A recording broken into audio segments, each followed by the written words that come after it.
ചാലക്കുടിയിലെ ആദ്യത്തെ ബ്യൂട്ടി പാർലറാണ് ഇത്. പഠിക്കുന്ന കാലം മുതൽ ഞാൻ ഈ പണി ചെയ്യുമായിരുന്നു. പാരമ്പര്യമായിട്ടുള്ള തൊഴിലാണ്.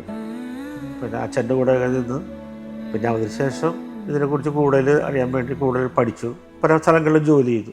അതിനുശേഷം ചാലക്കുടിയിൽ വന്നു, സ്വന്തമായിട്ട് സ്ഥാപനം തുടങ്ങി. 94 ഞാനിത് സ്റ്റാർട്ട് ചെയ്തു.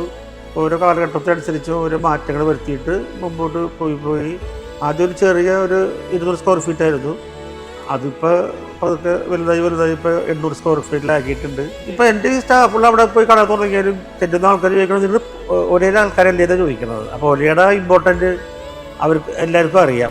25 കൊല്ലത്തോളം ചാലക്കുടി പട്ടണത്തിൽ ഞാൻ മാത്രമേ ഉണ്ടായുള്ളൂ ഒരു ബ്യൂട്ടി പാർലർ എന്നുള്ള സംഭവത്തിൽ. പിന്നെ ഇപ്പോൾ ഒരു പുതിയൊരാൾ ഇപ്പോൾ ചാലക്കുടി പട്ടണത്തിൽ വന്ന് ഇറങ്ങിയിട്ട് ഏതെങ്കിലും ഓട്ടോറിക്ഷക്കാരോ ടാക്സിക്കാരോടോ പറഞ്ഞാൽ എനിക്കൊരു പാർലറിൽ പോകണമെന്ന് പറഞ്ഞാൽ ഇവിടെ വണ്ടി കൊണ്ടുവന്ന് നിർത്താറുണ്ട്. പിന്നെ ഞാൻ പറഞ്ഞില്ലേ, ഞാൻ ഇപ്പോൾ 32ാമത്തെ കൊല്ലത്തിലേക്ക് പോകണത്. എനിക്ക് എന്നെ സംബന്ധിച്ച് ഞാൻ 15-16 വയസ്സുള്ളപ്പോൾ തുടങ്ങിയ സംഭവമാണ്. 50-55 ഇപ്പോൾ എനിക്കൊരു 60ഓളം വയസ്സ് പ്രായം ആവാറുണ്ട് ഞാൻ പണി പഠിച്ചിട്ടൊക്കെ.